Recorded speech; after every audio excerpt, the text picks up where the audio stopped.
Welcome back to Tony Died, aka Tony is Dead, aka Tony Tilapia, aka Tony Blackfish, aka Tony Bluefish, aka Mr. Not the Father, aka King HCG, aka call me what you want, just don't call me back. We are here for a Thursday stream. We're gonna get a little nerdy tonight. Let me pull up chat real quick. Yeah, we're gonna look up some interesting things tonight. At least interesting to me. I hope that you guys find it interesting too.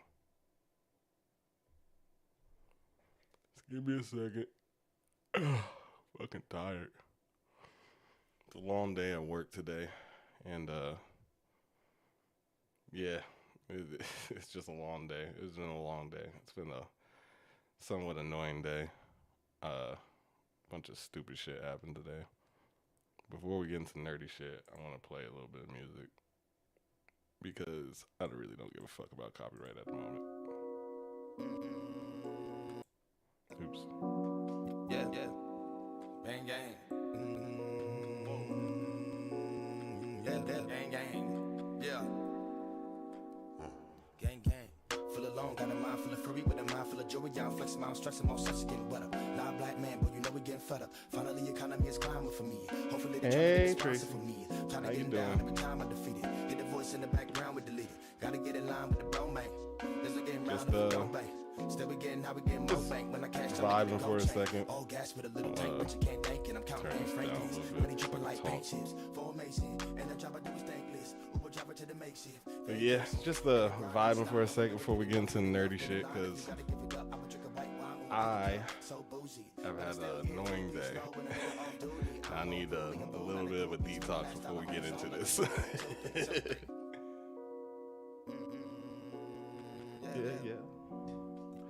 Yeah.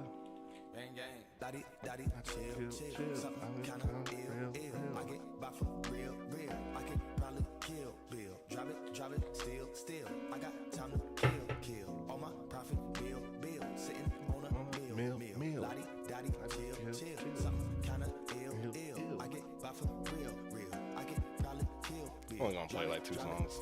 Still. I got time to kill. All my profit, bill. On a meal. Yeah, I'm a renegade. Just a bunch of dumb shit happened today. What's up, Furious? What's up, Donald? Oh, just chilling for a second. We're about to go and get some nerdy shit going in a second. I actually pulled that up.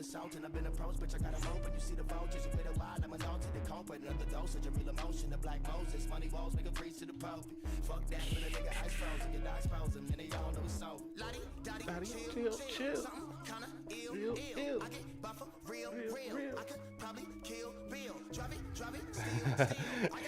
Yes, decompress.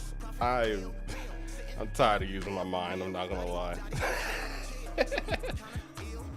I've been learning a bunch of shit this week at work, and then dude at the end, customer came after we were already closed and wanted to get some shit done, and I put some air in his tires and shit. But then he just wouldn't shut up about random shit. But I have to be nice to him, so there's that. That is not what I was looking for.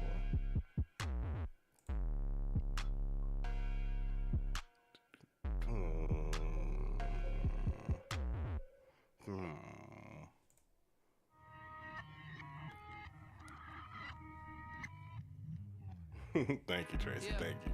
It's the realness, city of the still where the films is. Bill shit, ballin' like a smaller job, Childress. I'm in the building, swagger on a million. Hill shit, and my bitch pussy like a drill bit. Milk skit, 100 down, pussy age like fine wine. Busy old clock in the dark, hard to find. Cause I'm not spelled Spitting out Ferguson, iodine, rhyming on Siberian advance, finna burn you, put the magnifying glass to all your hands. It's fire everywhere we go. Nobody watch you anymore like Drew Carey shows. Coming through your stereo. Hit it cause the chaos. Bitches throwing bras on stage. Hit them with paintball shit. How'd you make out? Pretty good. Got a mansion in a lake house. Millions off of PayPal and a table at the steakhouse. Man, life is brilliant. Militant. Still the shit. Killing off civilians. All these white rappers, I'ma never meet my children. I don't go for everybody, just the obvious one. I'm on Hey, the phone, Susie. about to eat How when you this doing? tilapia come.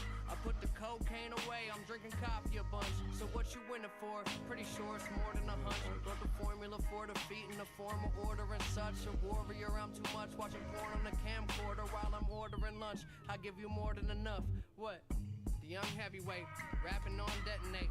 Reading Hemingway, I've been a leader, not a lemming, better get it straight. Fuck the system, bitch, it's time for prison break. I've been a great shake it, got you falling just for timber's sake. And I ain't just a Timberlake, but I ain't much intimidating. Waiting patiently, like can't you see this shit is innovation? Been creating, standing on the roof, I feel the shingles breaking. I'm spitting raps and y'all be single making. On lock, ankle bracelet, paper chasing. In the pussy procreation, grand slam, load the bases. In the zone, bring them home. Been around the globe, done 100,000 shows, now I'm in album mode. Everything I touch is turned to valuable. That's good, Susie. I'm glad to hear that. I mean, I'm not glad to hear that I mean, fuck, I don't know. I'm glad to hear that you're okay. There we go. Sorry, my mind is all scatterbrained at the moment. Dun, dun.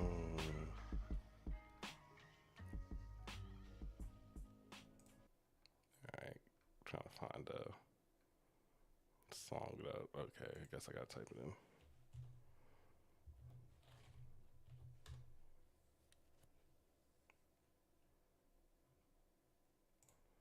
Monday, Tuesday, coming to see.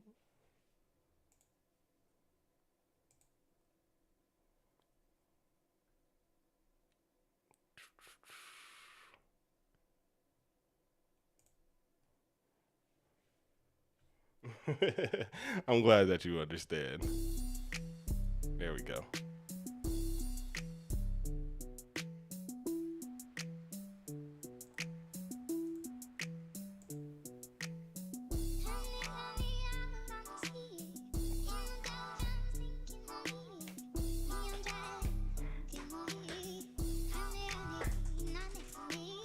Monday, Tuesday, Thursday, you with me, baby king. Friday, I'ma see you to your knees, but on Saturday we practicing the Birds and the bees. I ain't mad. Bitch, I'm tired of lying to you and acting like it's fact. I hate a curious bitch, always asking what's that. When I say that I am boo, that mean I'm never coming back. Shawty keep that dog in the Trying kennel. to see if they even mention it in the Wikipedia. Apparently not. Ducking all the drama, spent the summer getting thinner. Little piece of work, she's a bad mama Mama drama. I get freaky with a hitter, I forgot the condom. She was fucking with me back when I would drive the Honda. She be ready for me, I don't tell her when I'm coming.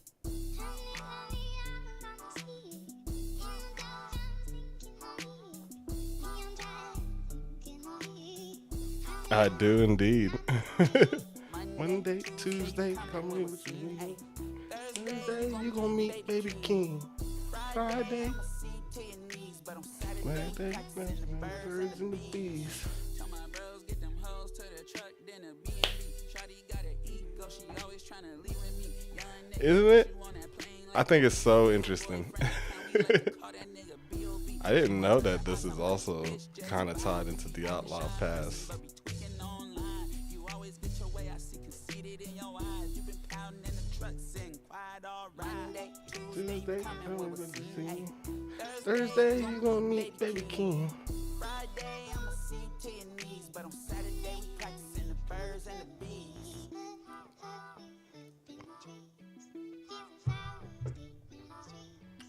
Thank you, Tracy. Why doesn't it let me fucking... There we go. Monday, Tuesday, call me when you see. Alright, I kind of want to listen to one more.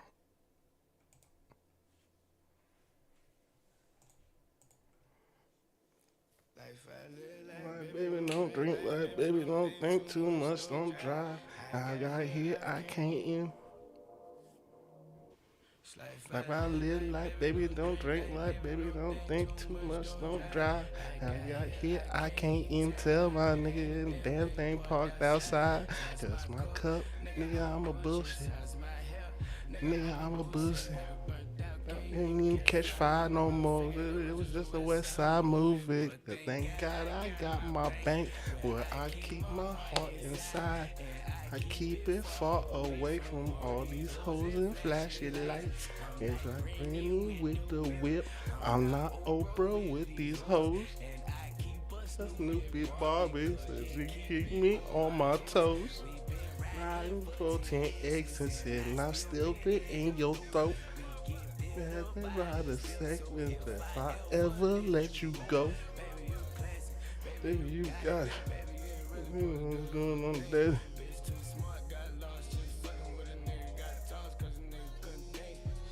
I live like baby, don't think like baby, don't think too much, don't drive.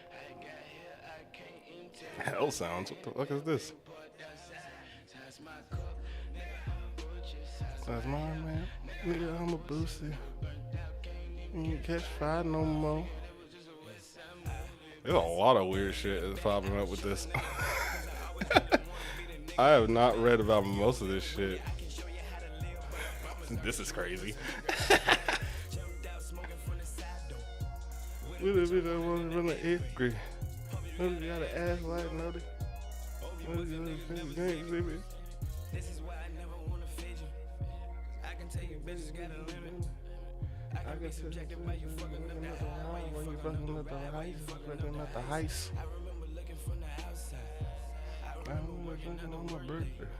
I remember nigga having nothing but my mama and some stuff. Motherfucking birthday. Baby, you just want me feeling tight. So get till you finished. Let a nigga sip it out alone, baby. It have been a long Long day, hard than 30. all my niggas tell me that they want it. Hope I see my niggas at the finish. Yes. Niggas sip it out alone, baby. It have been a long day. It have been a hot 10:30. This is not what we were looking for either. I'm pretty sure this is the shit.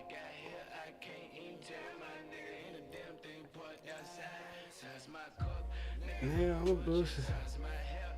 Yeah, I'm a booster.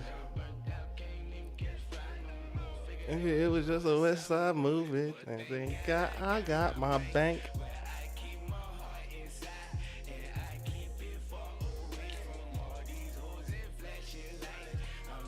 Granny with the whip.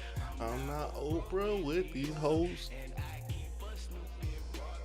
Cause she keep me on my toes. Baby, don't think too much, don't drive. I got here, I can't even tell my nigga ain't a damn thing parked outside. Alright, that's enough of that. Alright, let's get into these strange Siberian globes. From what I understand, they're radioactive. They have a bunch of metals in them. They formed kind of like how a pearl forms, which is weird, and they're like millions of years old. And I can't find the one I was looking at the other night, but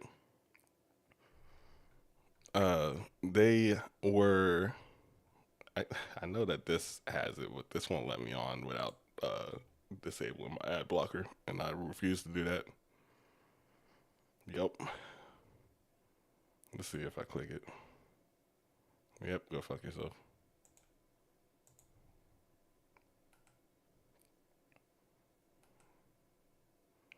Just let me go fucking back. God damn. But yeah, so from what I understand, I think the best picture I can show you is this one, but it's not really the one that I wanted to show you. Might be this one.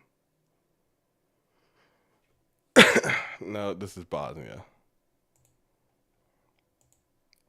But from what I understand, these things are millions of years old, and they, this might be it. Nope. There's a lot of them, by the way. Apparently, it's not just in Siberia. There's some in Utah, and there's some in New Zealand, and a few other places. Because, what was the Utah one called?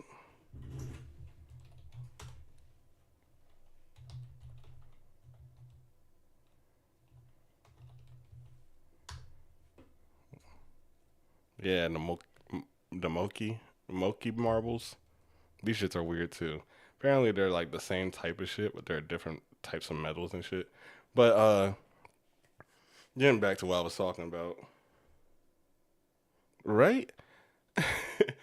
Getting back to what I was talking about though, these things they apparently like formed around like a grain of sand or something, kind of like how a pearl forms, and they're slightly radioactive sometimes.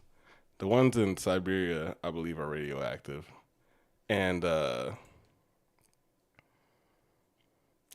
yeah, there's a conspiracy that they're from aliens or something like that. The reason why it's so interesting to me is because somehow this shit, these this is not uh the snowballs. Is not what I was trying to get at, but apparently it's all tied. It's also tied to like this, which is the largest natural explosion that's happened on Earth, if I remember correctly. It was a huge explosion that like leveled a forest in Siberia, I believe. Yeah, East Siberia, and there's a conspiracy that the strange globes or whatever you want to call them from Siberia are the cause of this explosion. We don't really understand it. It seems like, here, I'll read this part. The explosion over the sparsely populated East Siberian taiga felled a large number of trees over an area of 830 square miles, 2,150 square kilometers of forest. Eyewitness accounts suggest that up to 3 people may have died. The explosion is attributed to a meteor airburst, the atmospheric explosion of a stony asteroid about 50 to 60 meters wide, or 160 to 200 feet wide. The asteroid approached from the east southeast. That seems redundant, but all right. The east southeast, probably with a relatively high speed of 27 kilometers per second or 98,000 4 kilometers per hour, Mach 80. That's crazy. Though the incident is classified as an impact event, the object is thought to have exploded at an altitude of 5 to 10 kilometers or 3 to 6 miles, rather than hitting the Earth's surface, leaving no impact crater. How this somewhat ties into the globes is that it's theorized that the globes blew this thing up somehow. I don't really understand how this event even occurred, to be honest with you. I There's also a theory that it was a asteroid with antimatter in it that or it might have been completely antimatter. I have no idea. But when it got into the atmosphere and encountered actual matter, it annihilated itself, causing the explosion. It's a pretty big explosion too. It took I already read that part. It took out 830 square miles of forest. You can see the picture right here. It's just demolished these trees. This is where it happened. This is where a lot of the globes are located, in this region right here. And it's very fascinating to me because it it really doesn't make too much sense in my head. Another another picture of the marshes, I guess. Tunguska marshes around the area where it fell. This picture is from a magazine Around the World, 1931. The original photo was taken between 1927 and 1930, presumably no later than September 14th, 1930. Hey, Melissa, how you doing? So here was the epicenter. It came in, I believe, around this type of trajectory. I could be wrong. It's kind of hard to read that. Tunguska's trajectory and the locations of 5 villages projected onto a plane normal to Earth's surface. And passing through the fireball's approach path. The scale is given by an adopted beginning height of 100 kilometers, which is quite high. Three zenith angles, ZR, of the apparent radiant are assumed the trajectories plotted by the solid dashed line, plotted by the solid dashed and dotted lines, respectively. The parenthesized data are the distances of the locations from the plane of projection. A plus sign indicates the location is south-southwest of the plane toward the viewer. A minus sign north-northeast of it. And yeah, we can go to the next one. Sample of the burn damaged tree.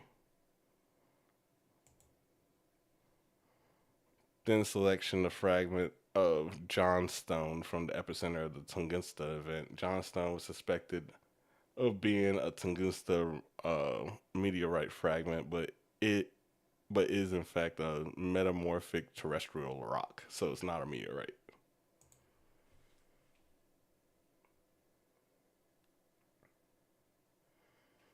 Yeah. Tracy is I feel like you got it a little bit better. The weird copper domes that no one knows or understands up in Siberia. I'm tired. I am tired, Melissa.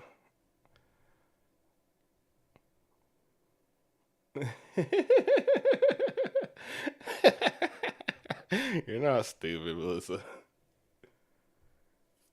Yeah, that's one of the theories is that the Siberian orbs or globes or whatever you want to call them, they act as like a protective barrier, which kind of makes sense. Everywhere these globes exist, because Siberia is a weird place. Excuse me. Siberia is a weird place. It has a lot of weird stuff that happens there. Utah is also a weird place.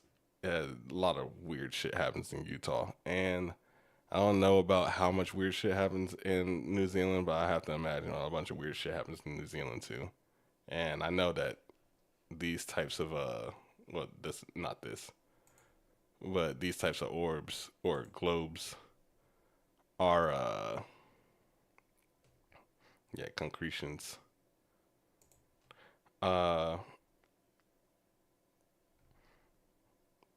They are weird. They're surrounded by weird occurrences because if I remember correctly, these are not too far away from. No, I could be wrong. Hold on, let me.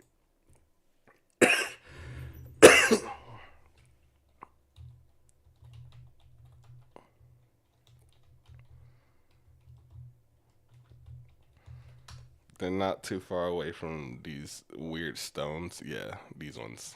Because, yeah, I believe this is in Utah. No, is it in California? I could be wrong then. Sandstones. All right.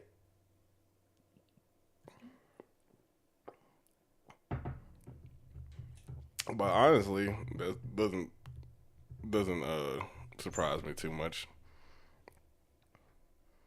These are weird too. But getting back to what we were talking about, these weird stones, I guess they can act as a protective thing. They're radioactive and apparently they fuck up people. And this is just a weird occurrence that happened that is suspected to be also caused by those weird stones. Apparently, this shit is also tied to it. I don't know if this is in Siberia or not.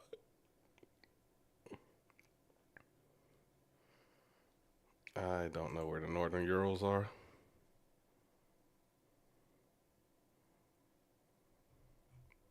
Hmm.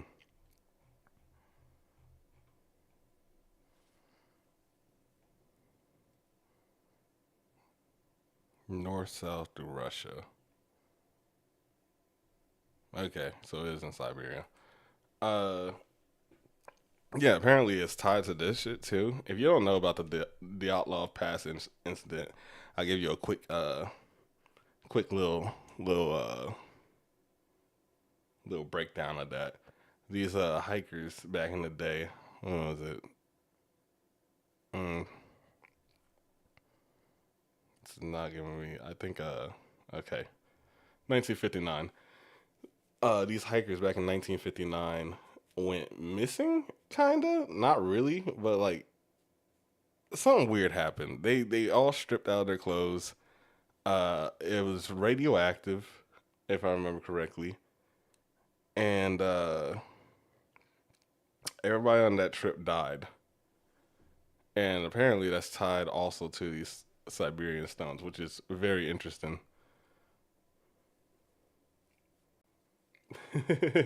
Thank you. Thank you so much. I appreciate that, Melissa. I gotta catch up on chat, my bad. Work was very I don't know the word for it. It wasn't bad, but a bunch of stuff happened today that just irked me. So, overall, it wasn't bad. I'm just tired, to be honest with you. I did a lot of work today. I didn't get on my lunch break until like 4 o'clock, because I went in at 10 and I get off at 6:30. But yeah, I was very busy today. A lot of stuff that was happening. A lot of shit that didn't even make any sense. But we got through it. Everything that I needed to do is done for the most part. I think I have some shit that I have to do later tonight, but that can wait a little bit.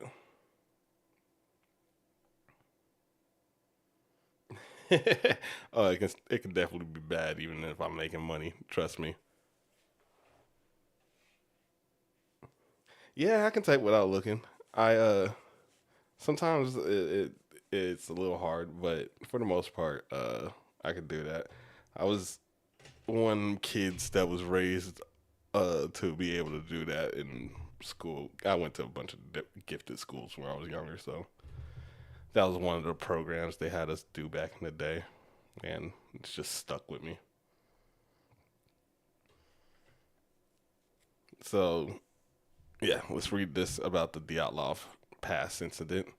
In 1959, a group was formed for a skiing expedition across the northern Urals in the can't say that word oblast in Soviet Union. According to prosecutor Tempopolov, Tempal, Tempalov, probably butchered that name too.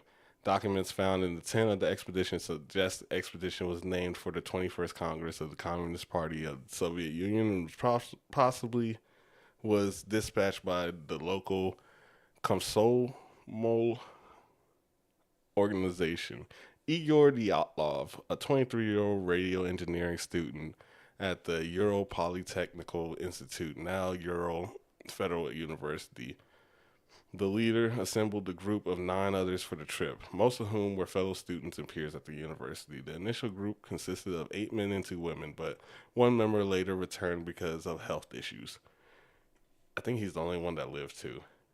Each member of the group was an experienced grade 2 hiker with ski tour experience and would be receiving grade 3 certification upon their return. Just checking chat real quick.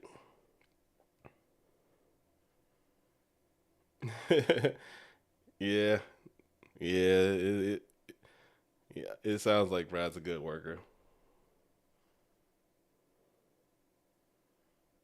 Oh, interesting. I could never. I have so much shit that I have to do throughout the day. I can't really be on the phone too much.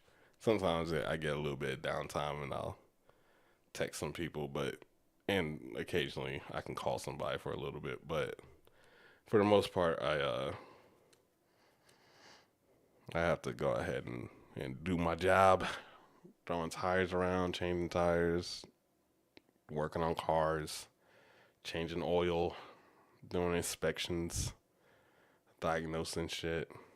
Uh, I learned a little bit about how to use the tools for they have this cool thing at my job where you can do a coolant flush without having to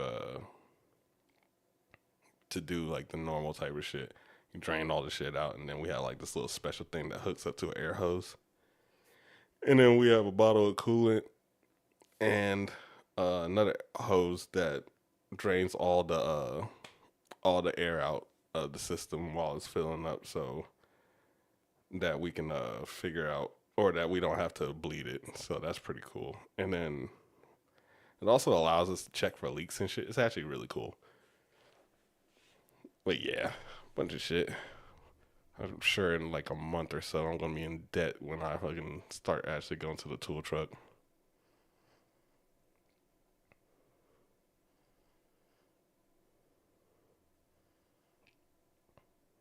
Ah.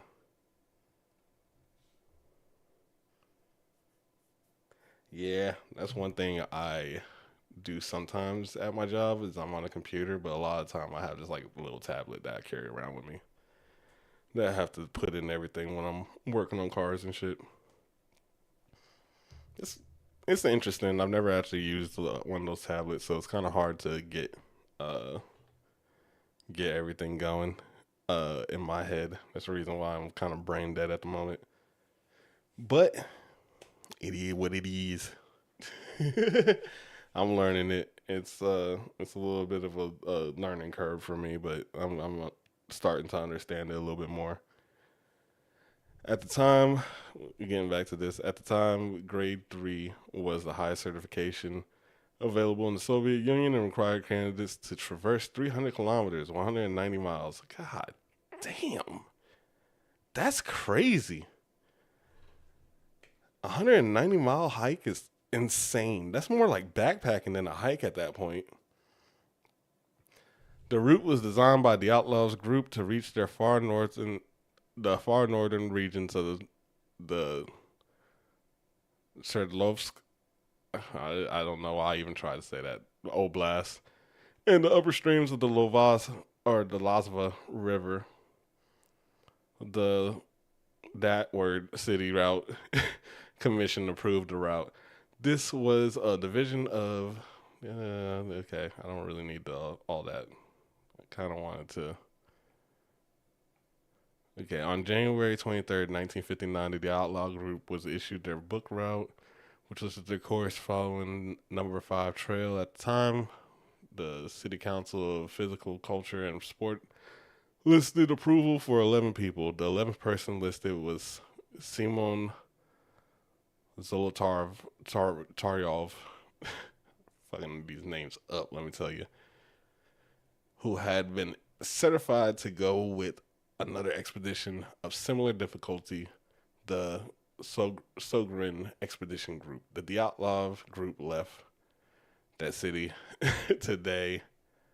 I'm not even going to attempt it. On the same day they received their route. This is all the people. Igor, Yuri, Ludmila. We're going to call him Yuri too. Alexander, Zinadia, Rustem, Nikolai, Semyon, and another Yuri. And they died from hypothermia, internal bleeding from severe chest trauma, hypothermia, fatal skull injury, severe chest trauma, and he didn't die on that trip. He died much later.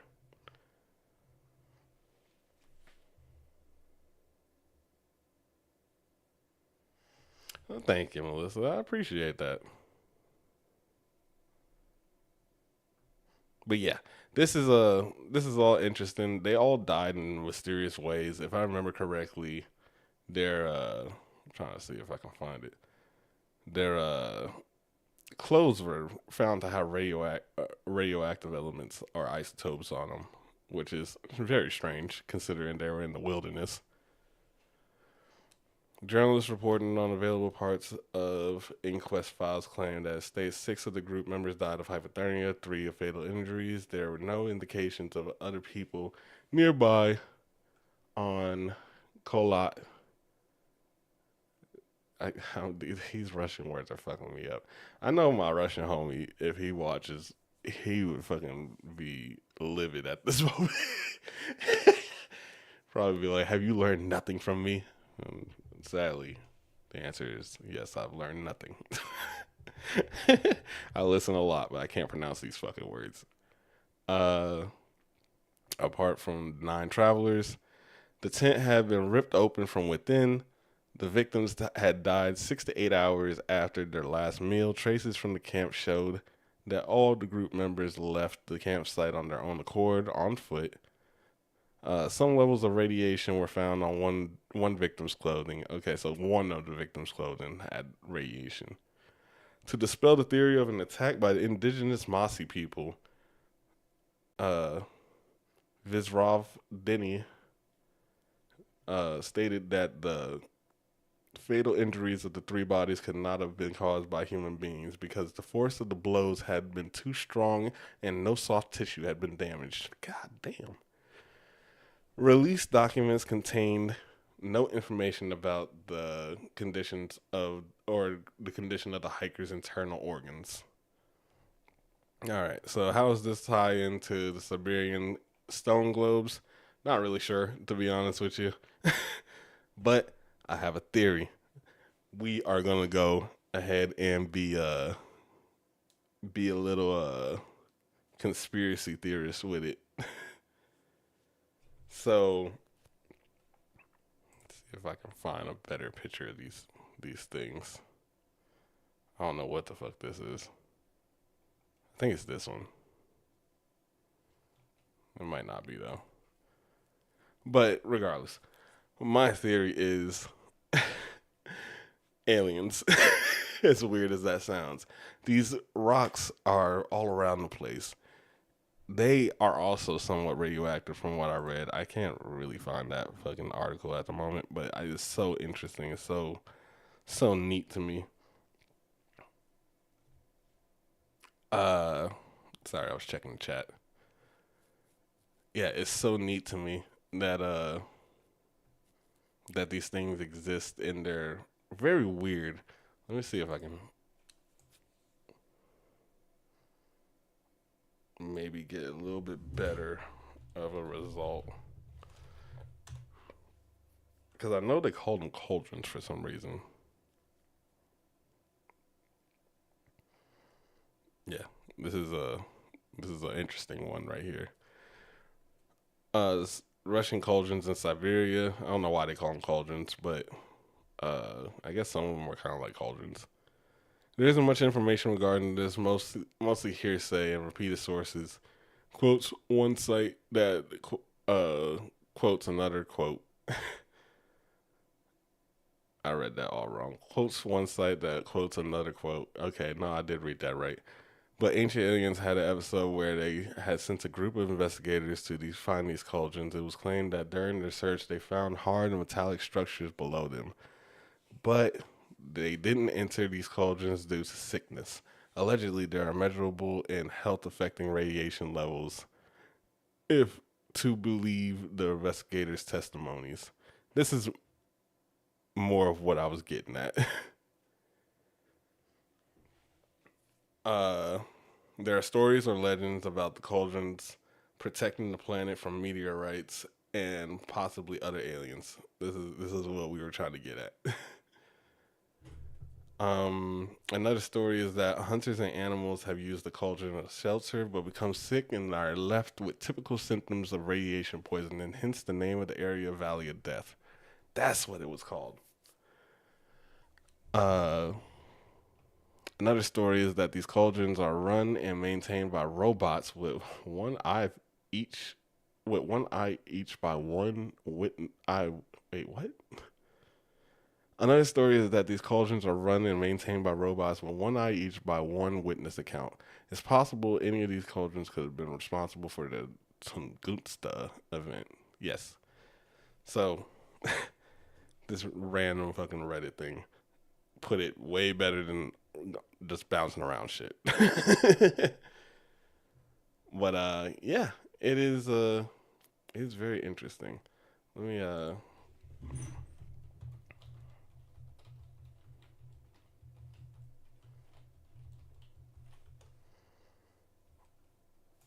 yep, that's what I was looking for.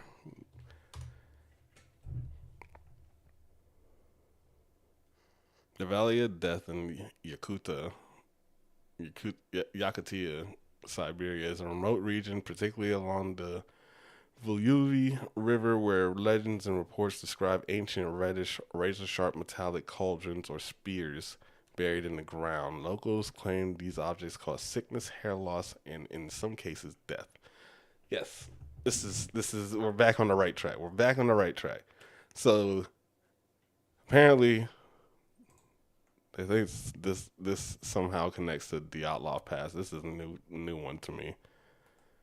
I didn't see this when I was researching last night or the night before, but they also say that it's one of the causes for this explosion that happened in the Tunguska River, or near the Tunguska River, and because it's around the same place. It's in Siberia. This is a fucking big place. Holy shit.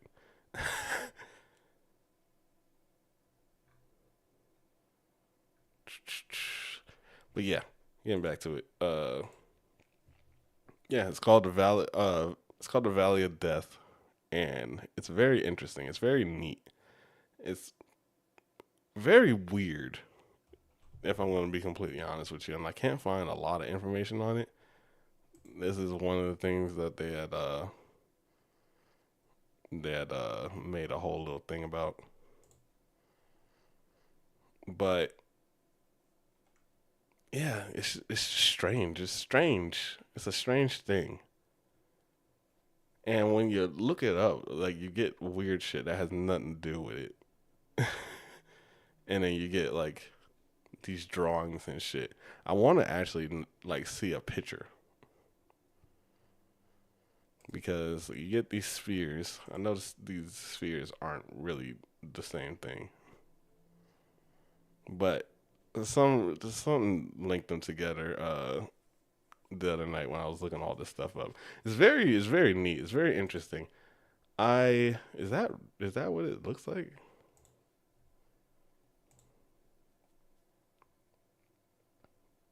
I don't think so.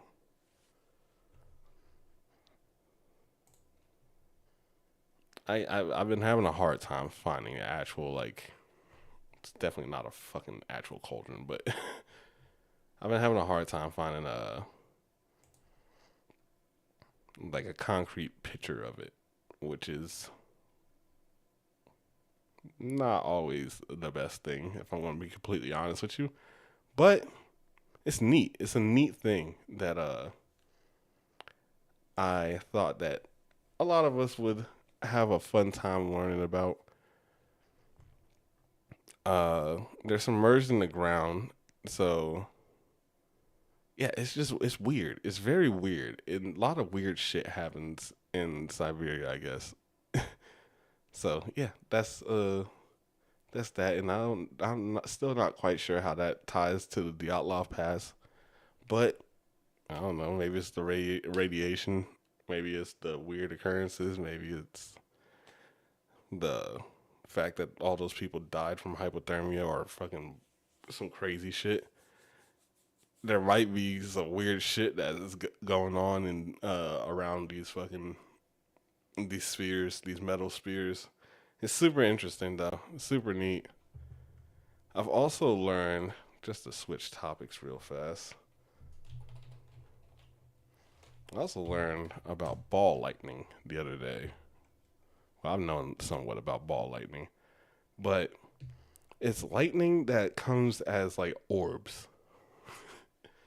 and I don't quite get it. It's not like because I've seen one of these before, and I thought it was like, and it still could have been. I thought it was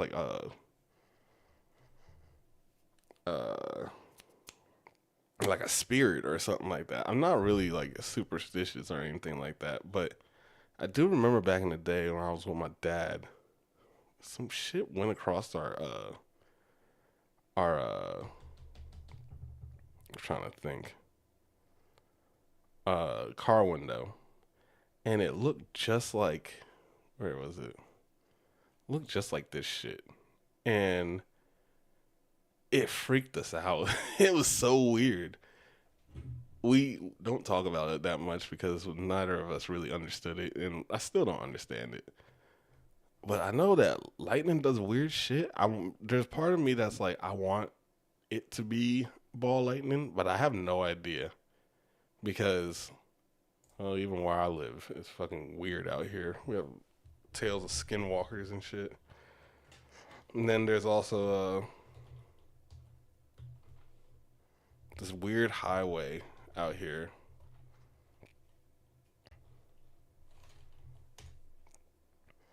Route 666 in Arizona, famously known as the Devil's Highway, was a 120-mile treacherous and highly scenic route running through the White Mountains, now US 191. Renamed in 1992 due to its sinister number and high high sign theft. It features 460, some say 650 curves between Morenci and Alpine, making it a popular, challenging drive for tourists. But the thing about this weird highway is, apparently back in there's this weird thing that was talked about when I was younger. That apparently when you drove this highway, there would be some lady on the highway that would sit there with a white dress or something like that, and she would wait for you to try to pick her up. And if you picked her up, you were having a really bad time apparently. I don't remember exactly what she did because it's not the first story I've heard of that type of thing happening where there's like a girl that I think it might be the one I'm thinking of though, where the girl is on the highway all alone. You pick her up. If you are rude to her or try to kick her out or something like that, bad shit happens. But if you listen to her and take her to her home, I guess she'll get out and she'll tell you her name, and then she'll start walking to the house and disappear. Some weird shit like that. It's very interesting, but it's weird shit like that. Running up the east side of Arizona is a highway loaded with some terrific scenery. I'm referring to U.S. Highway 191, but it wasn't always called that. For a great many years, it was called Highway 666. This road starts in the south at the Mexican border at Douglas, Arizona, in the high desert. It makes its way north for 80-odd miles, then follows Interstate 10 east for 22 miles, or 22 more, passing through the town of Wilcox en route, then turns north again, and 34 miles later reaches the bustling town of Safford. So yeah, I think that's the same thing that I was just referring to with the ghost lady. Let's see.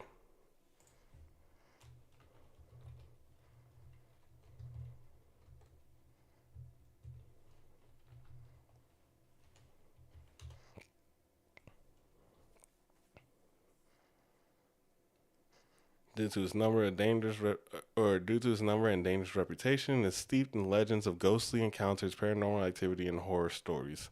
Officially renumbered, yeah, we already know. I don't want to go with a Reddit one. Yeah, countless sightings of a ghostly girl have been witnessed uh, in all 4 of the route states. Oh, it goes through 4 states. What's good, Kenny? Oh, word. I didn't know that. I hope you're doing well.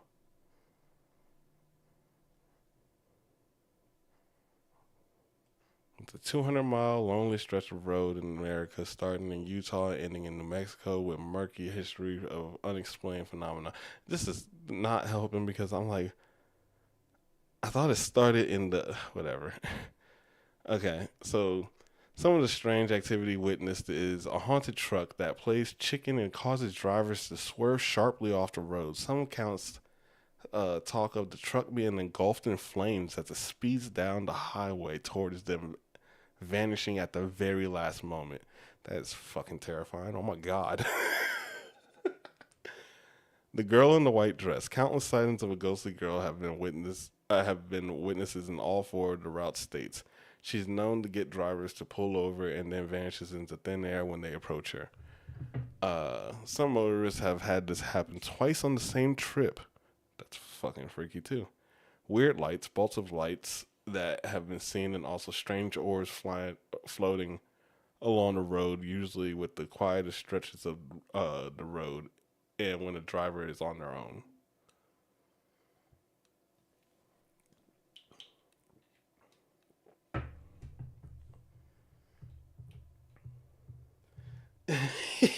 Yeah, I'm not gonna front. The haunted truck is that is actually scary as hell. Especially if it's on fire. That's fucking freaky. Uh Weird lights. Yeah, we already read that one. Hellhounds. Packs of supernatural yellow-eyed dogs that can run as fast as cars. They're said to use their razor-sharp teeth and claws to shred the tires of any driver who's foolish enough to pull over. So forget that pit stop. That's fucking freaky too. Disappearing drivers. Some to the journey to route have apparently vanished at one point in the highway, only to appear at another point with no recollection of how they got there and no concept of the time that has passed.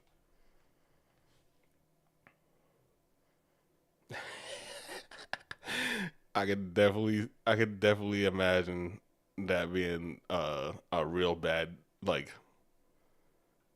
acid or mushroom trip that caused that. But also, I don't know. There is a highway called 666, so the skinwalkers, that's just a whole thing around the state. The Navajo Indian believe that the legends of Navajo Indian believe that legends of such as skinwalkers, who are evil medicine men that can shapeshift into animal form, lurk around quiet parts of the road. They are said to appear from nowhere in front of traffic, causing accidents. Or even more worryingly, these shaman pop up in the back seat of your car to take your soul. That would freak me out if somebody just popped in the back seat. And Satan's sedan. One tale of this road involves a black sedan that appears to charge individuals driving this route. In the dead of night, many drivers have witnessed headlights suddenly appearing behind them, with the car speeding up to the back of them at high speed.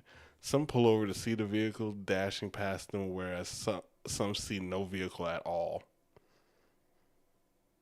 Okay, for some reason, Satan's sedan and the haunted truck are the freakiest ones.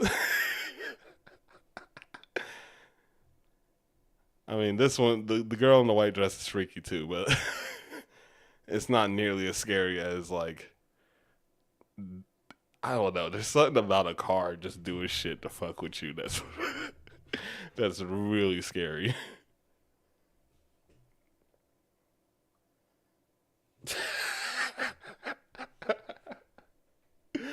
That's not cool though. If it is a state trooper, that's not cool. You can't be doing that. uh, from the petrified forest south to the Zuni River and call it okay. Goes on to mention that at the time the road was built, residents living along the route worried over a possible connection between ancient symbolism and their modern fate. And at the opening of the road in the 1920s, local Apaches reacted with curiosity to white people's numerology. They performed a ceremony called the Devil's Dance. That's just fucked up. That's hilarious, but that's fucked up. All right. But yeah, that's that's US Route 666. And also, it's a real thing. It's not like it's not a real thing. It's just a highway or US 191 now.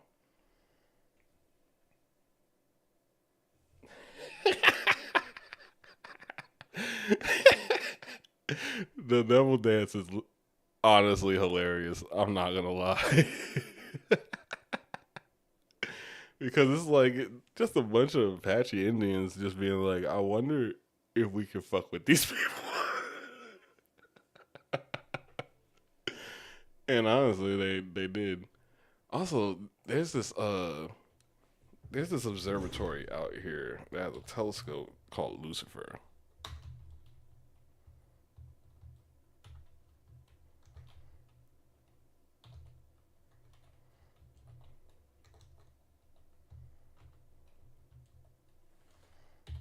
Oh, I think it's in the Vatican, yeah. Oh, is that not right? The Vatican does not own or operate a telescope named Lucifer. A German built near infrared instrument named Lucifer, later renamed Lucy in 2012, was installed on the separate large binocular telescope. Yeah, it was Arizona. Okay. I like that they renamed it Lucy, like that makes it any better. What's up with Arizona and devil? Like, there's way too much devil shit going on, and like, what's the word for it? In almost government class capacity. Like, what's up with all this shit? Why name a highway 666? Why name a telescope or an instrument for a telescope Lucifer? Why? Why do any of that? What's the point?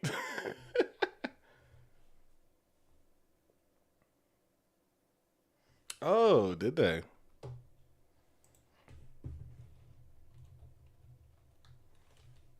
It says Oracle.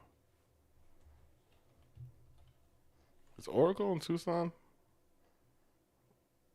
I guess it's close enough. I've heard of this place. Isn't this a like greenhouse? Yeah. This is beautiful. Yeah, I would love to go to this. I think I drove to Oracle. I don't remember seeing this though. Holy shit, this is gigantic. Yeah. What's up, ass? Hell yeah. I'm glad to hear it, brother. Yeah, it says University of Arizona. That's neat. We gotta go one day. Hell yeah. I'm glad to hear it, as we're just looking up shit and nerding out about shit. Can you swim in it? I don't think I would want to if you can. It's cool though. It's very cool.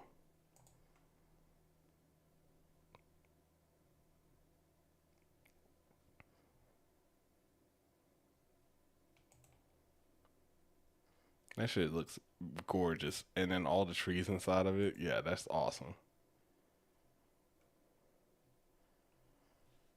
You made it in 2006? Isn't that when YouTube came out? I'm actually curious now. That's crazy. That's old as hell. I remember when YouTube first came out. I was young as hell, but it was interesting. That was a much different site back then.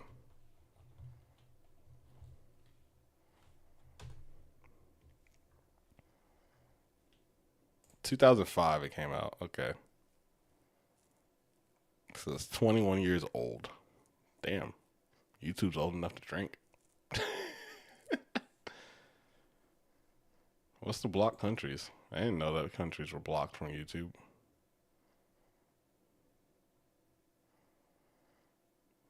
As of September 2012, countries with standing national bans on YouTube include China, Iran, and Turkmenistan. Why? Why Turkmenistan? What's going on in Turkmenistan? Shadow ban in the comments. Okay, we don't need to get all into the nitty gritty of that shit.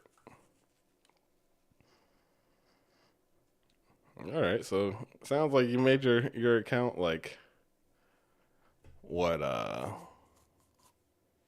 like a year after YouTube was created. That's crazy.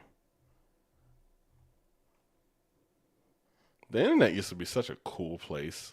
I still remember fuck, what is it called? I remember LimeWire, which I think still exists. Because I remember putting a virus on my computer back in the day with it. And this is also how Soulja Boy became famous, weirdly enough. I was trying to think. What was that place? Is it Newgrounds? I think it was Newgrounds.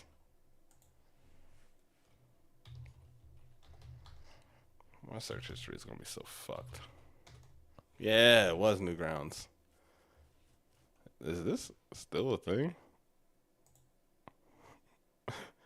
I'm curious. I guess it is. Huh. It's not the same, though. Yeah, Newgrounds is wild. Founded in 1995. God damn. And they're still going strong, apparently.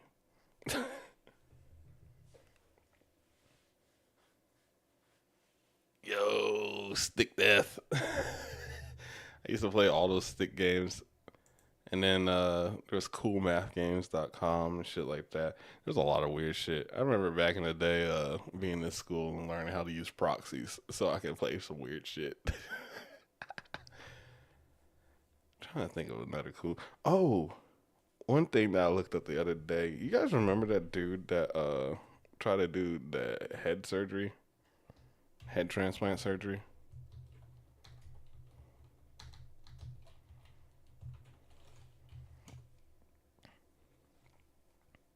No.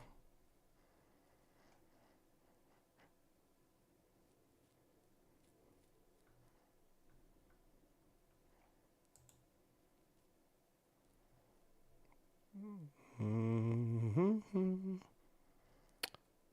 I want to say it was. Fuck, I don't remember the dude's name. Written published work. Okay.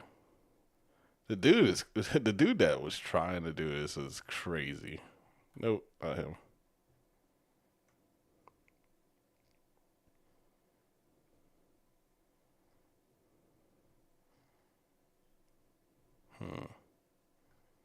What was his name? I just looked this up like not that long ago. This was the dude that was gonna get it. Weird turn of events with that, by the way. He ended up marrying like a super hot Russian chemist, and he was like, he has a kid now, and he was like, yeah, I don't want to do it no more. Which, I don't blame him. Yeah, I'm trying to remember the dude's name. The dude is a nut job. I'll say that. Where does this take me?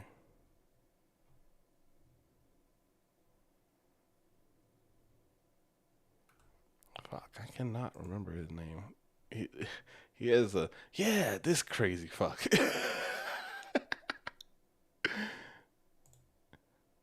This dude's insane.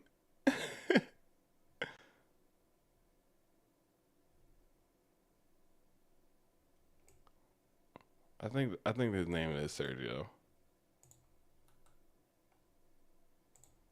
Let me see if I can find him.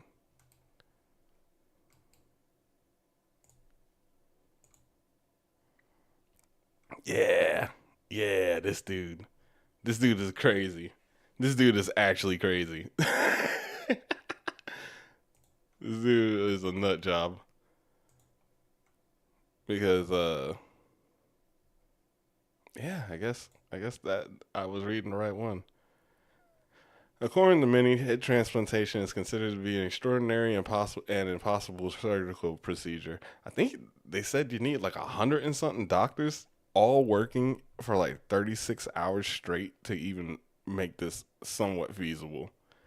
And it's still not feasible because the fact that you have to sever the spinal cord, and once you do that, you kind of you can make something live without the spinal cord for a little bit, but they end up dying. But well, not without the spinal cord, but without a portion of the spinal cord, I should say. But according to many, head transplantation is considered to be extraordinary and impossible surgical procedure. However, nowadays, relevant literature and recent advances suggest that the first human head transplant might be feasible. This is not true. Who wrote this shit? The problem with the whole thing is that part of it includes a procedure that doesn't exist. A procedure that doesn't exist and medical equipment that doesn't exist. So it's not feasible. I don't know why they said that. This is in the National Library of Medicine. Come on now. According to okay, I already read that part. This innovative surgery promises life-saving procedure to individuals who suffer from terminal disease, but whose head and brain are healthy. Recently, the first cephalosomatic anastomosis in a human model was successfully performed, confirming the surgical feasibility of the procedure, but still not the real outcome. Skepticism and several considerations, including surgical, ethical, and psychosocial issues, have emerged from the scientific community since this imaginary procedure seems to be more feasible than ever. It's not. It's not. I know I'm reading an article from the National Library of Health. I'm gonna tell you right now, it's not. It's not feasible.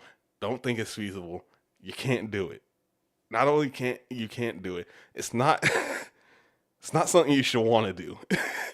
There's a very thin line between unsuccessful surgery and murdering a person at that point. So,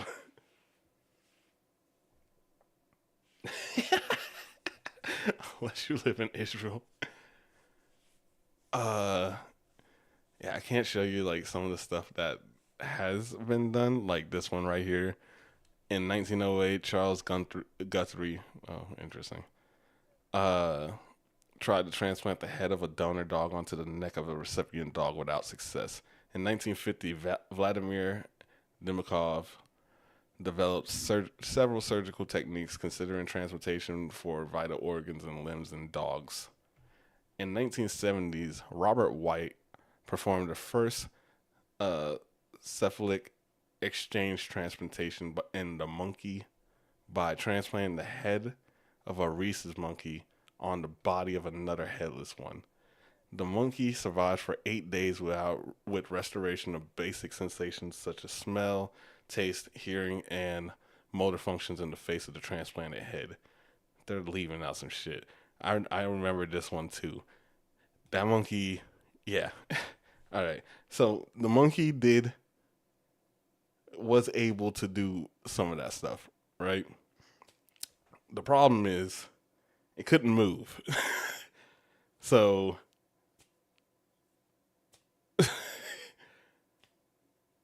you still didn't solve the problem. We already know that you can decapitate something and keep it alive with blood flow and electrical stimulation for a certain amount of time. Hey, Sebastian.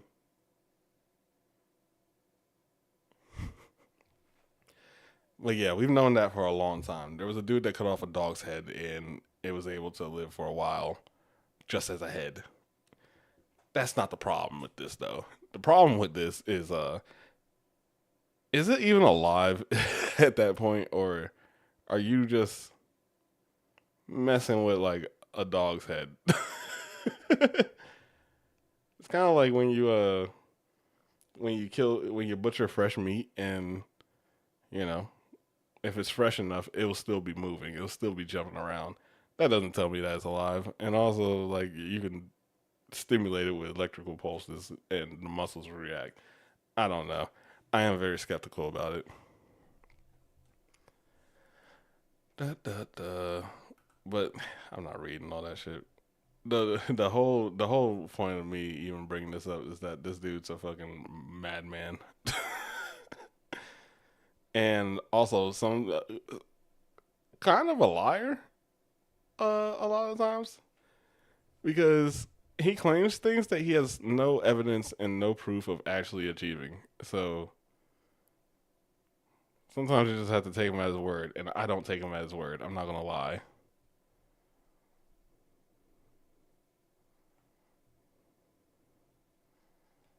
Did he claim that he did it?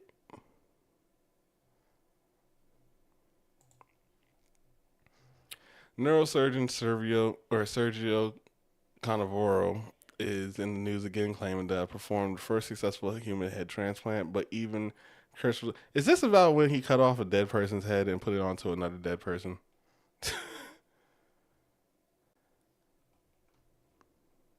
In February 2015, Sergio Canavero appeared in this very publication, claiming a live human head will be successfully transplanted onto a donor human body within 2 years.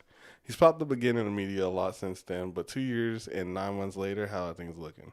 Well, he's only gone and done it again. As we can see in this Telegraph story from today, the world's first human head transplant has successfully been carried out. Guess all those more timid neurobots who said it couldn't be done, myself included, are feeling pretty foolish right now, eh? All right, I don't need... I get it. It's an article written by somebody. I don't need all the flash with it. Is this about the cadaver?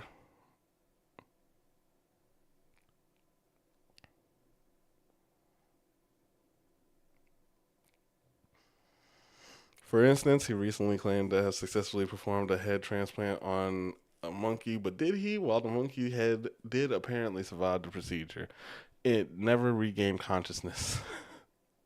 Okay. All right. It was only kept alive for 20 hours for ethical reasons, and there was no attempt made at connecting the spinal cord. So even if the monkey had survived long term, it would have been paralyzed for life. So it was a successful procedure if you consider paralysis, lack of consciousness, and a lifespan of less than a day as indicators of success. There was also his success of rat head transplant. I remember this one too, which involved grafting a severed rat head onto a different rat, a living one that still had its head. Okay. Exactly how this counts as a transplant is anyone's guess. It's adding a functionally useless appendage onto an otherwise healthy subject. Yeah, that's what I was trying to get at. He just did this on cadavers. In this recent successful human head transplant, it was on corpses. Call me a perfectionist if you want, where the patient or subjects die Well, I genuinely think that any surgical procedure where the patients or subjects die before it even starts is really stretching the definition of success. Yeah, he's crazy. He's fucking crazy. He's fucking insane. He's fucking crazy. I had something else I was going to type in, but I totally forgot, if I'm going to be completely honest with you. Shit. I kind of got mad about him again. This dude sucks. This dude sucks. Oh, what was I about to look up?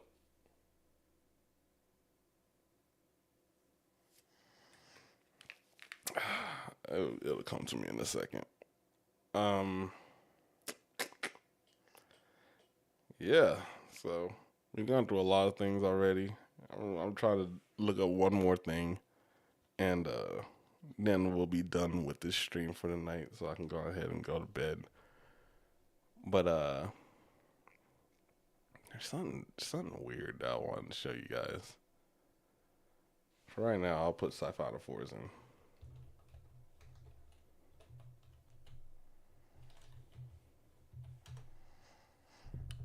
If you don't know what a siphonophore is, it's like the cousin of a jellyfish. I think it might be a jellyfish, or in the same. It might be like cousin of a jellyfish.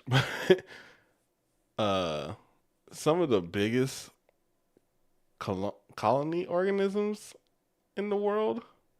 I think that's what you would classify it as, because they're weird. Okay, so like. They start off like jellyfish as like little pupils, if I remember correctly, little buds. And they grow and connect themselves like this. And each one of their individual cells turn into a separate organ, either used for like eating or processing food or reproduction or waste, like an asshole or things like that. It's a very weird type of creature. I think Man of War. Yeah, they're siphonophores. That's one of the reasons why they're so big sometimes. But and they have like the gigantic gas sac. They're fucking weird, dude. They're fucking weird. Like they're colonial organisms.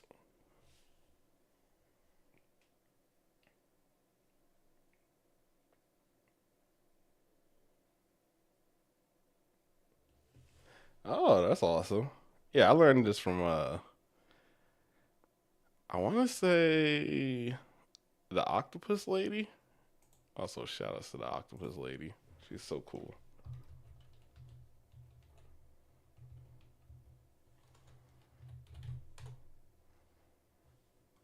Yeah. Shout out to the site. All right. Oh, when did I unsubscribe? I was subscribed to her for so long. What the fuck? I think YouTube just unsubscribes me from some channels. But yeah, if you're very interested in siphonophores, I highly recommend this video by the octopus lady. These things are weird. Okay, we're done with that thing. But yeah, and the Portuguese man of war is such a weird creature because if I remember correctly, it's very painful to get stung by it. On a pain scale from 1 to 10, these rank at about a 9. They can sting even after being pushed up on shore. God damn. Yeah, because apparently it doesn't need to be alive to sting you, which is crazy to me, but probably shouldn't have that up there. Bet. Hold on, I'm gonna check that on my phone.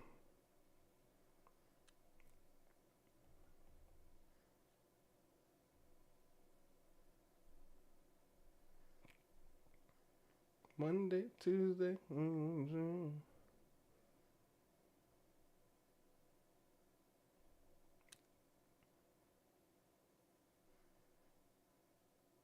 Hell yeah, I just described. I like shit like that. Oh. But yeah, like siphonophores are crazy. They're weird. So is here, we can do that. I was talking to one of my favorite people about this. Greenland sharks. Greenland sharks are weird. They don't reach sexual maturity until like 150 years old. They live to be like 400 if I remember correctly. And they're gigantic, and I believe they're all blind, or they all go blind after a certain point. And you can't really eat them either because they're full of like ammonia. Yeah, see, they have like this parasite that they say is symbiotic with it, but I don't see the symbiosis with it. It fucking blinds them.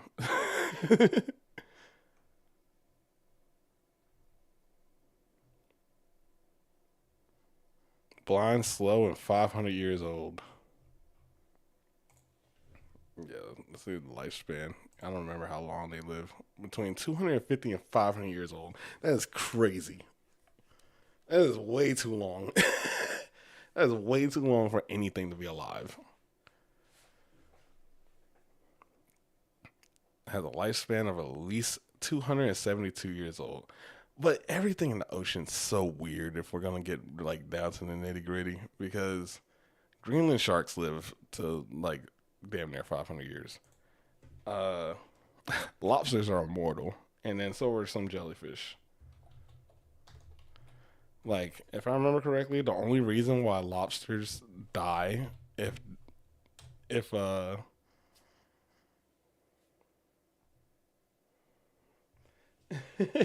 yes, I am.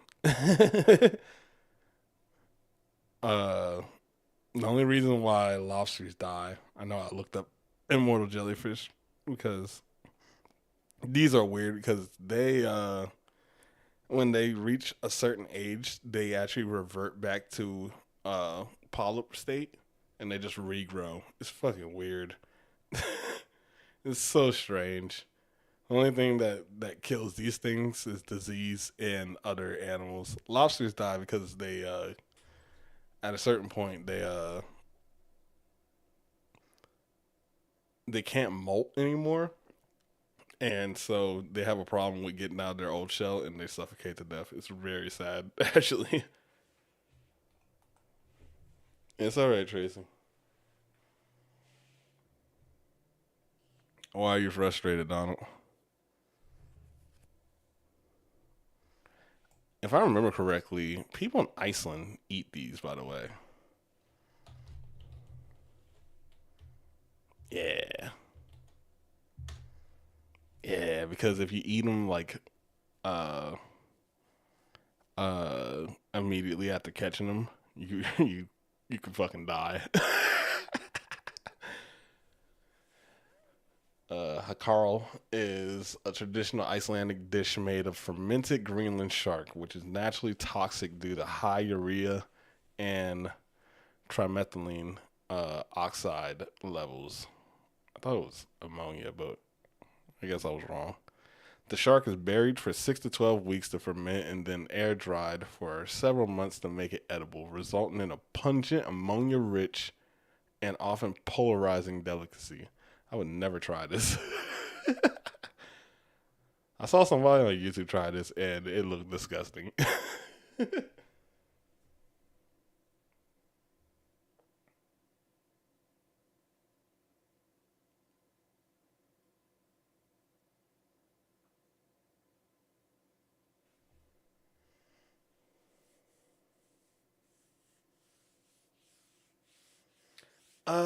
Good question, Tracy. I know that sea turtles eat jellyfish. I don't know if whales eat jellyfish.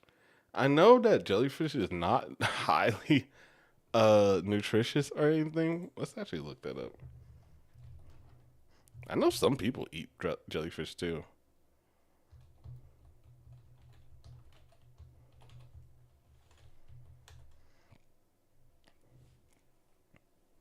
I know it's full of salt too. Some jellyfish are suitable for human consumption, are used as a source of food and as an ingredient in various dishes. Edible jellyfish is a seafood that is harvested and consumed in several East and Southeast Asian countries. In some Asian countries, it is considered to be a delicacy. Let's see. Nutrition facts for jellyfish. Higher sodium content than 99% of foods. Yeah, it has a lot of salt in it. Because it's damn near just salt water. Higher selenium. I used to know how to say that word. The 95% of other foods. Choline. I've never even heard this word. Copper. And iron. So, I guess you can take the good with the bad. I wouldn't eat this shit.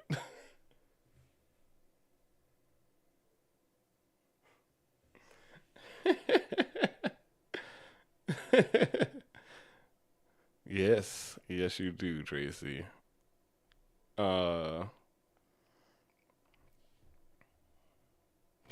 They don't have a brain. Yeah, which is the weirdest part of jellyfish is that they don't have a brain. But there are some animals that don't have a brain that just do random shit. Like, I think jellyfish only do things when they're stimulated by the environment. But even then, it's just kind of like a thing just floating around the ocean. I'm actually curious. Does a sponge have a brain? I don't think so, right?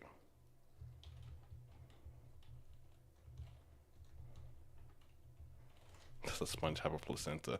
That's actually interesting. I'm curious now. Sponges do not have brains, nerves, or any tissues, making them one of the simplest animal forms. I don't even understand how they're animals, to be honest with you. They're just fucking rocks down there. Instead of a nervous system, they use a sophisticated, localized cell signaling network to coordinate behaviors like feeding, contracting, and responding to environmental stimuli.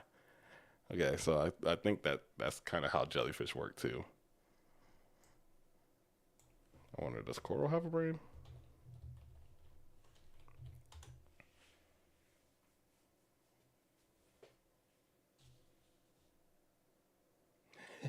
They come out of the ocean and take us over. Coral also does not have a brain or a central nervous system. Instead, they're simple animals. All right, so a lot of weird shit in the ocean. A lot of weird shit in the ocean.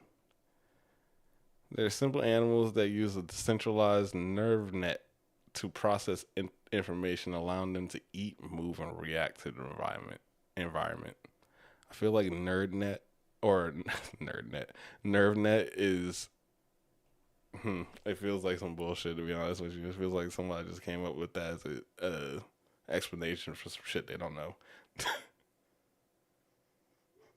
Illegal aliens. The illegal aliens were in the ocean the entire time.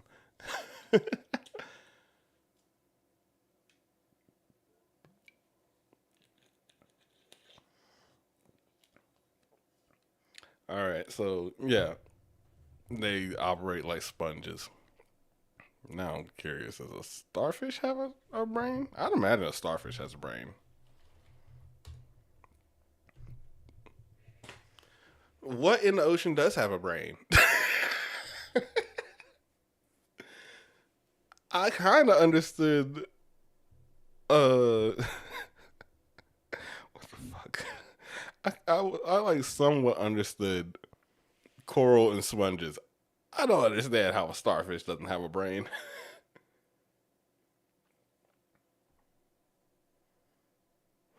Be scared, humans. Right.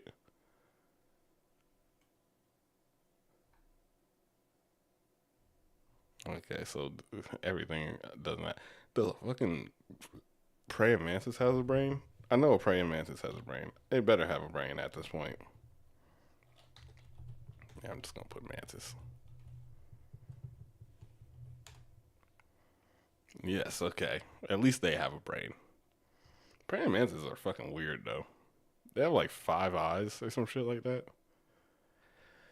Specifically, a complex concentrated brain in their head that governs their advanced 3D stereoscopic vision, a unique ability among insects. Yeah, they can like they can, if I remember correctly, they can actually make like pretty complex decision making.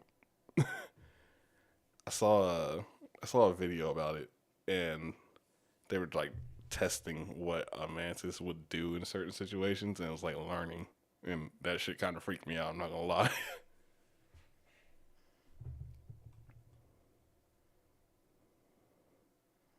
Yeah, they can remember and learn. So next time you see a mantis, like a praying mantis or something like that, just remember, it'll probably remember you.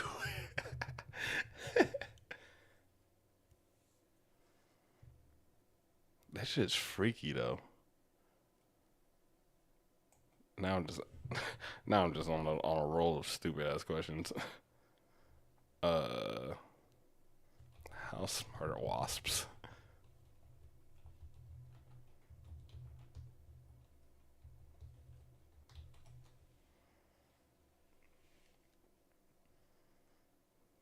Wasps, particularly paper wasps, possess surprising intelligence with brains the size of a rice grain, capable of complex social behavior, facial recognition. I remember they remember your face.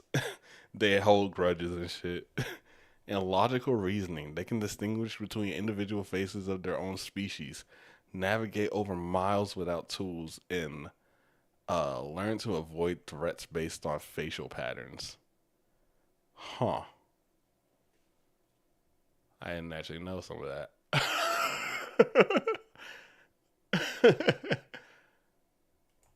I don't like that they're that intelligent, because they're like evil. They're not evil, but they're kind of evil.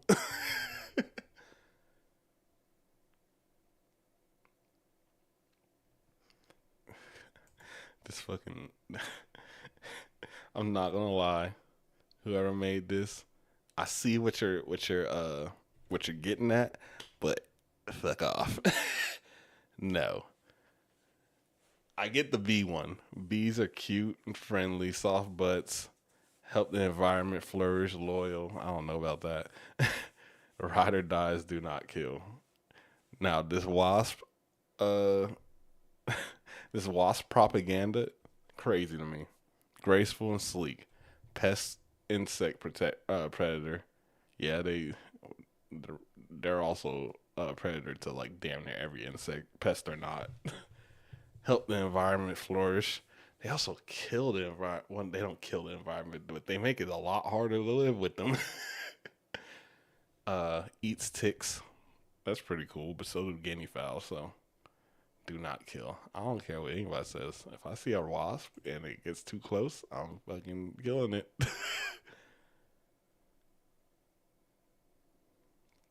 Some of these shits are actually really funny.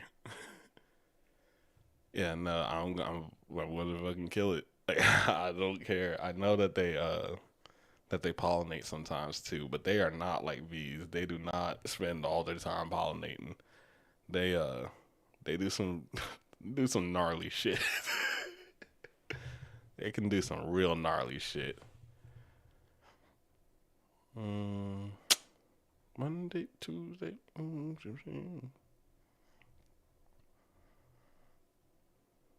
Got that song stuck in my head. All right. There's something else I wanted to show you guys. I need to repost my whale war video. I know I took it down because, well, I was tripping at that time period, and also it had gotten copyright struck anyway. This video is going to get copyright struck, but I don't give a shit. I do not mind. Let me think. There is some weird shit that I remember. Oh, there was have you guys ever heard of, back in the day, this was when science was actually cool, when people like fought each other. They they hypothesized about this planet, and it was It's not a real planet, by the way. But yeah, they hypothesized about this planet. It started like this crazy beef between scientists. It was actually hilarious. But it's supposed to be something that was theorized to be between Mercury. It was either Mercury and the Sun or Mercury and Venus. I don't remember. Oh, it says right there, Mercury and the Sun. But it's not real. It was just some dude that like looked in his telescope the wrong way and was like, "I found a new planet," because everybody was finding planets and shit like that. Because I think right before this had came out, we had just found Neptune or we had found Uranus, but Uranus was already hypothesized to be a thing. We just had actual like proof that it existed, and I don't know. Back in the day, they was trying to make a name for themselves.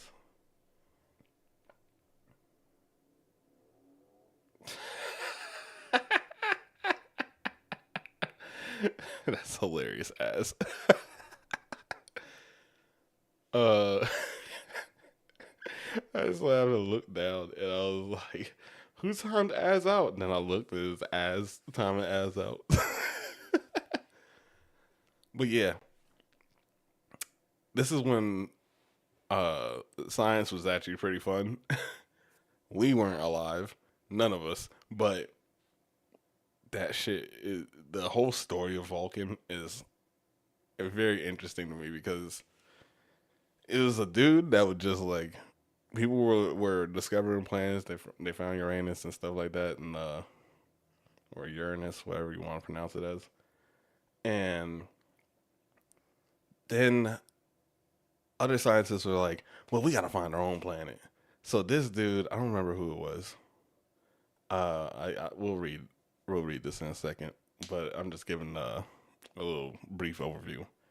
This dude said that he found it, and then other scientists was like, "Nah, bro, that shit ain't real. You're fucking lying. We already went through the numbers. Shit can't be real. Shit don't make no damn sense."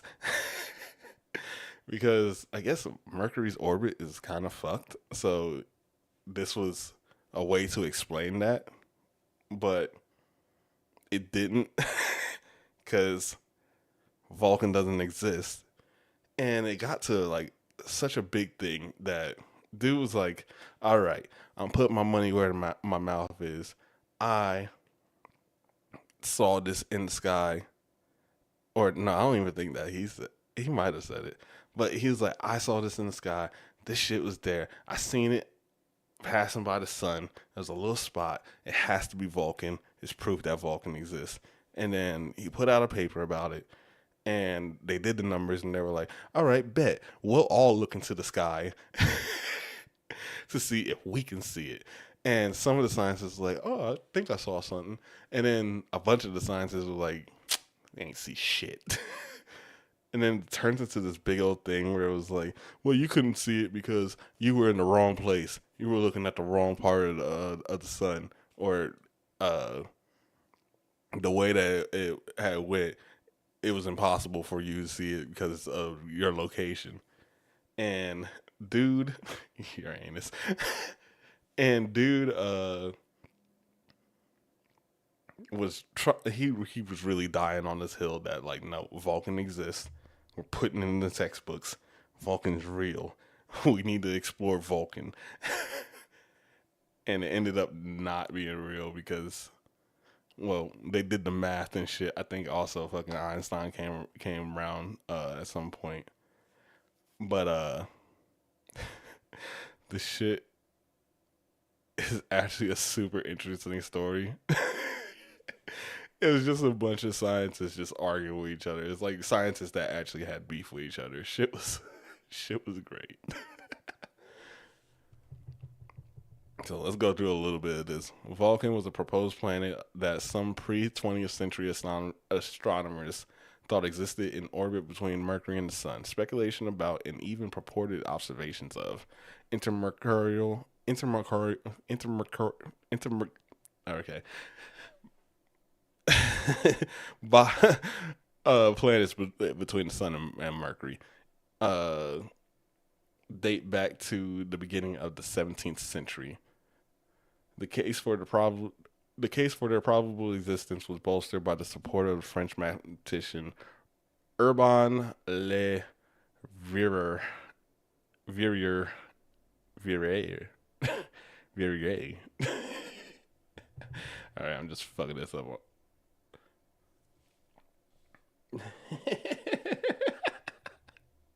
As who predicted the existence of Neptune.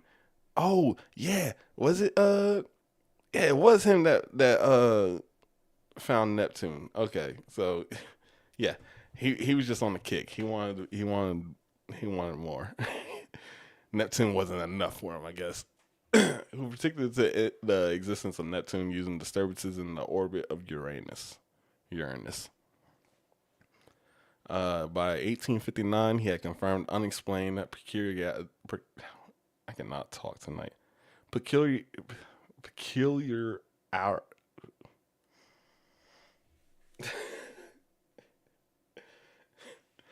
Unexplained peculiar shit in Mercury's orbit and predicted that they had to be the result of gravitational influence of another unknown nearby planet or series of asteroids. A French amateur astronomers report that I cannot talk. A French amateur astronomers report that he had observed an object passing in front of the sun that same year led Leverrier to announce that the long sought after planet, which he gave the name Vulcan, had been discovered at last. Many searches were conducted for Vulcan over the following decades, but despite several claimed observations, its existence could not be confirmed.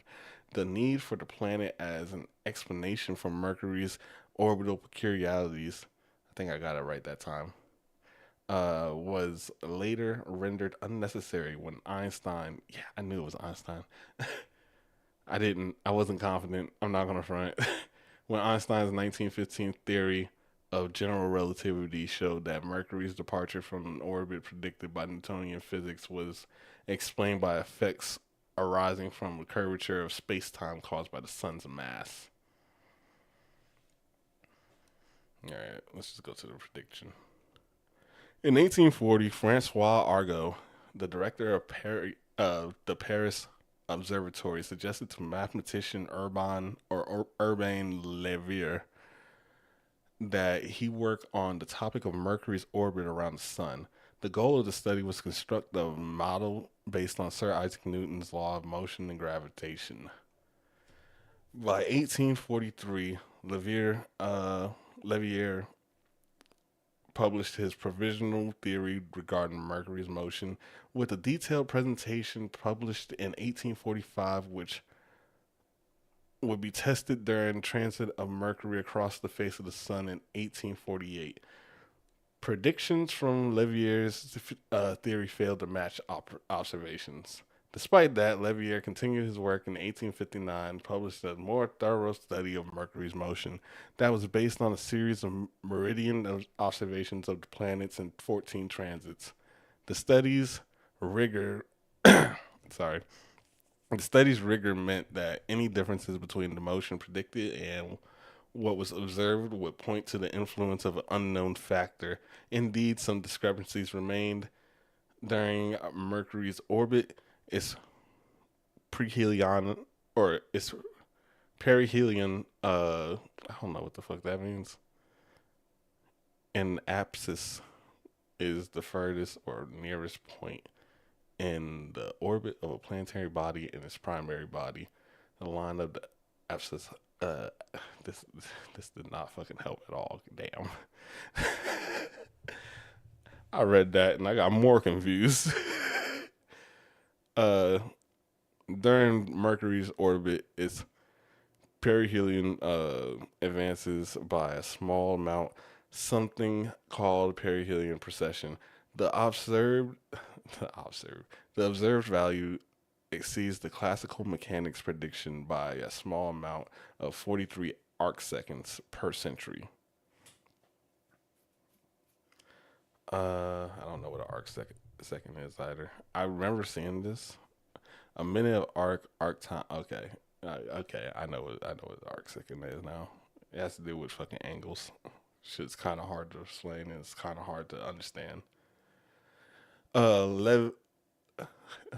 Levier postulated that the excess precession could be explained by the presence of some unidentified object or objects inside the orbit of Mercury. He calculated that it was either another Mercury-sized planet, or since it was unlikely that astronomers were failing to see such a large object, an unknown astral belt near the sun. The fact that Levier had predicted the existence of the planet Neptune in 1846 using the same technique lent veracity to his claims. Yeah, this goes into like when other scientists were trying to fucking see it too. Numerous reports from Levier from other amateurs who claimed to have seen unexplained transits. Some of these reports referred to observations made many years earlier, and many were not dated, let alone accurately timed. Nevertheless, Levier continued to tinker with Vulcan's orbital parameters as each newly reported sighting reached him. He frequently announced dates of future Vulcan transits. When these failed to materialize, he tinkered with the parameters some more. Shortly after 8 o'clock on 29th of January 1860, F.A.R. Russell and 3 other people in London saw an alleged transit of an intramercurial planet. Many years later, an American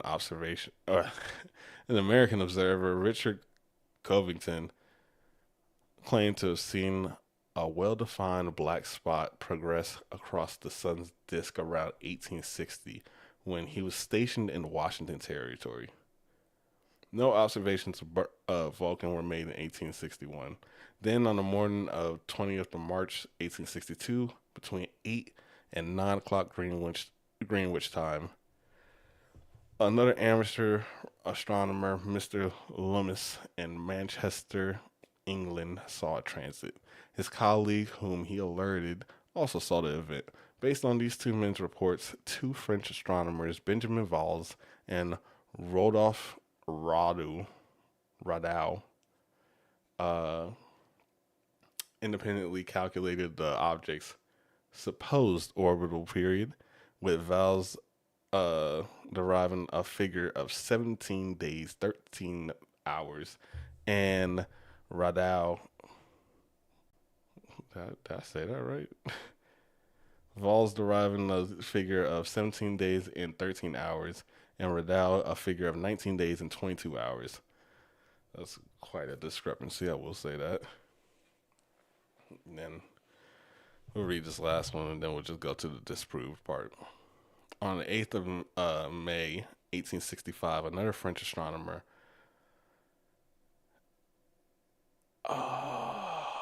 that's a hard name, Combray, observed an unexpected transit from Istanbul, Turkey.